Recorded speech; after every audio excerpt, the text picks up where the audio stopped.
بسم اللہ الرحمن الرحیم۔ السلام علیکم۔ شداد کی جنت۔ قوم عاد دنیا کی تاریخ کی ایک طاقتور قوم گزری ہے۔ یہ لوگ بہت ہی لمبے قد و قامت کے تھے۔ اپنی طاقت کے بل بوتے سے یہ لوگ بہت جلد پورے یمن پر قابض ہو گئے۔ ان پر کئی بادشاہوں نے حکومت کی، مگر دو بادشاہ ایسے آئے جن کی حکومت عظیم اور جاہ و جلال والی تھی۔ ان میں سے ایک کا نام شدید اور دوسرے کا شداد تھا۔ یہ دونوں بھائی تھے اور انہوں نے اپنے زمانے میں بے شمار لشکر و خزانے جمع کیے تھے۔ یہ دونوں بھائی ارم بن سام بن نوح کی اولاد میں سے تھے۔ ان کی کل حکومت عمان، یمن، عدن اور شمالی عرب کے علاقوں پر تھی۔ جب شدید کی موت واقع ہوئی تو پوری حکومت شداد کو مل گئی۔ اس نے تمام قبائلی سردار اور بادشاہوں کو اپنا فرمانبردار بنا لیا اور اس طرح پورے جنوبی عرب پر اس کی حکومت ہو گئی۔ یہی وجہ تھی کہ دنیا کے دیگر ممالک کے بادشاہ اس کے باج گزار ہو گئے۔ اس تسلط اور غلبے نے اس کو اتنا مغرور اور متکبر کر دیا کہ اس نے خدائی کا دعویٰ کر ڈالا۔ اس وقت کے علماء اور پیغمبروں کے پیروکار نے اسے سمجھایا اور عذاب الہی سے ڈرایا، مگر وہ کہنے لگا، میرے پاس اب دولت و حکومت سب کچھ ہے، اب خدا کی عبادت کی ضرورت نہیں اور میں اب کسی کی اطاعت نہیں کروں گا۔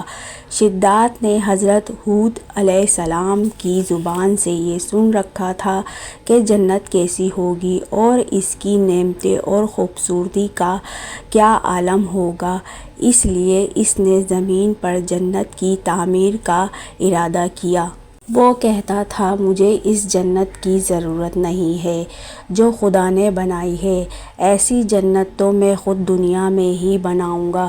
لہٰذا اس نے 100 قابل اعتبار افراد کو جمع کیا اور ہر ایک کو 1000 آدمیوں پر مقرر کیا اور پوری دنیا کے ماہرین کو عدن آنے کی دعوت دی۔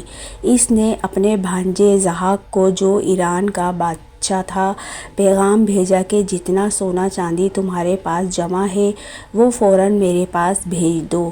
ضحاک نے ایسا ہی کیا۔ اس نے تمام حکمرانوں اور سرداروں کو یہ حکم دیا کہ سونے چاندی کے کانوں سے اینٹیں بنوا کر بھیجیں اور کوہ عدن کے متصل ایک مربع شہر جو 10 کوس چوڑا اور 10 کوس لمبا ہو بنانے کا حکم دیا۔ اس کی بنیادیں اتنی گہری کھدوائیں کہ پانی کے قریب پہنچا دیں۔ پھر ان بنیادوں کو سنگ سلیمانی سے بھروا دیا۔ جب بنیادیں بھر کر زمین کے برابر ہو گئیں تو اس پر سونے چاندی کی دیواریں چنوائی گئیں۔ ان دیواروں کی بلندی اس زمانے کے گز کے حساب سے 100 گز مقرر کی گئی۔ جب سورج نکلتا تو اس کی چمک سے دیواروں پر نگاہ نہیں ٹھہرتی تھی۔ یوں شہر کی 4 دیواری بنائی گئی۔ اس کے بعد 4 دیواری کے اندر 1000 محل تعمیر کیے گئے۔ ہر محل 1000 ستونوں والا تھا اور ہر ستون جواہرات سے جڑاؤ کیا ہوا تھا۔ پھر شہر کے درمیان میں ایک نہر بنوائی گئی اور ہر محل میں اس نہر سے چھوٹی چھوٹی نہریں لی گئیں۔ ہر محل میں حوض اور فوارے بنائے گئے۔ ان نہروں کی دیواریں اور فرش یاقوت، زمرد، مرجان اور نیلم سے سجا دی گئیں۔ نہروں کے کناروں پر ایسے مصنوعی درخت بنائے گئے جن کی جڑیں سونے کی شاخیں اور پتے زمرد کے تھے۔ ان کے پھل موتیوں، یاقوت اور دوسرے جواہرات کے بنوا کر ان پر ٹانگ دیے گئے۔ شہر کی دکانوں اور دیواروں کو مشک و زعفران اور عنبر و گلاب سے، یاقوت و جواہرات کے خوبصورت پرندے چاندی کی اینٹوں پر بنوائے گئے جن پر پہرے دار اپنی اپنی باری پر آ کر پہرے کے لیے بیٹھتے تھے۔ جب تعمیر مکمل ہو گئی، حکم دیا کہ سارے شہر میں ریشم کے قالین بچھا دیے جائیں۔ پھر نہروں میں سے کسی کے اندر میٹھا پانی، کسی میں شراب، کسی میں دودھ اور کسی میں شہد اور شربت جاری کر دیا گیا۔ روایتوں میں آتا ہے کہ اس جنت کو بنانے میں 300 سال لگے اور شداد کی عمر 900 سال کے قریب تھی۔ باغ کے مکمل ہونے کے بعد وہ اپنے لاؤ لشکر کے ساتھ متکبرانہ انداز میں شہر کی طرف روانہ ہوا۔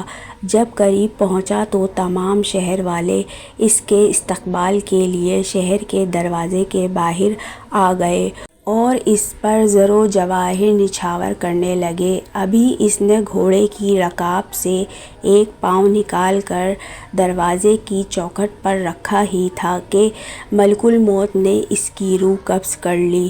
پھر حضرت جبرائیل علیہ السلام نے بڑے زور سے ایک ہولناک چیخ ماری کہ تمام شہر اپنی عالیشان سجاوٹوں اور محلات کے ساتھ زمین دوز ہو گیا اور اس کا نام و نشان باقی نہ رہا۔ علماء و مورخین نے کتابوں میں لکھا ہے کہ بادشاہ اور اس کے لشکر کے ہلاک ہو جانے کے بعد وہ شہر بھی لوگوں کی نگاہوں سے اوجھل کر دیا گیا۔ سبحان اللہ، خدا کی قدرت۔ Subscribe my channel and hit the bell icon.